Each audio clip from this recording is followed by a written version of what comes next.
السلام علیکم۔ ان سڑکوں کو دیکھیے، ان گلیوں کو دیکھیے، یہ وہ جگہ ہے جسے اسلام پورہ کہتے ہیں۔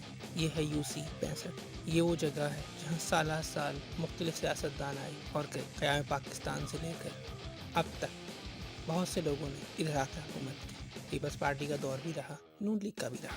میاں محمد نواز شریف اسی حلقے سے ایک کامیاب لیڈر بن کے سامنے آئے۔ یہاں زیادہ تر نون لیگ، پیپلز پارٹی اور جماعت اسلامی کی حکومت رہی ہے، مگر سڑکوں کا حال دیکھیے تو سڑکوں کی حالت زار بتاتی ہے کہ کسی نے یہاں توجہ نہیں دی۔ بلدیاتی نمائندوں کی بات کی جائے تو ان کی کارکردگی کوئی تسلی بخش نہیں۔ ان سڑکوں کے کھڈے اس بات کی گواہی دیتے ہیں کہ عوام کے لیے کچھ نہیں کیا گیا۔ یہاں کا دورہ کرنے کے بعد یہ بات سامنے آئی ہے کہ نون لیگ کے بہت سے MLA MPs یعنی بلدیاتی نمائندے لوگوں کی زمینوں پر قبضہ بھی کرتے ہیں۔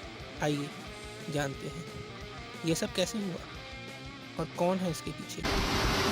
یہ جو بلدیاتی نمائندے ہیں نا، وہ کام تو ٹھیک کر رہے ہیں، لیکن وہ کچھ تو ان میں ایسے ہیں جو اپنا کام چھوڑ کے کوئی اور کام کرنے شروع کر دیا انہیں، یعنی کہ لوگوں کے گھروں پہ قبضے کرنے شروع کر دی ہیں، پھر لوگوں کے پیسے کھانے شروع کر دی ہیں۔ کچھ وہ چیئرمین وائس چیئرمین ہے، جس کی وجہ سے جو ہے نا وہ ان کی ریپوٹیشن خراب ہے۔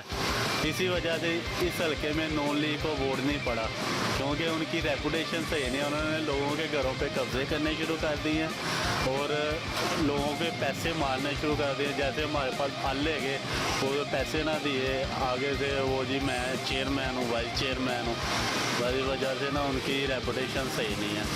تو آپ کا کہنا ہے کہ یہاں پر جو بلدیاتی نمائندے انہوں نے قبضہ کرنا شروع کر دیا ہے علاقے میں لوگوں کی پراپرٹیز پر قبضہ، لینڈ مافیا یعنی کہ، اور ان کی سرپرست ہے ادھر کا جو MP ہے ماجد ظہور خواجہ عمران دی، وہ ان کے سرپرست ہے۔ اچھا، تو آپ نے تو بڑا حیرت انگیز اور سنسنی خیز انکشاف کر دیا ہے یہاں پر۔ اس کے علاوہ آپ یہ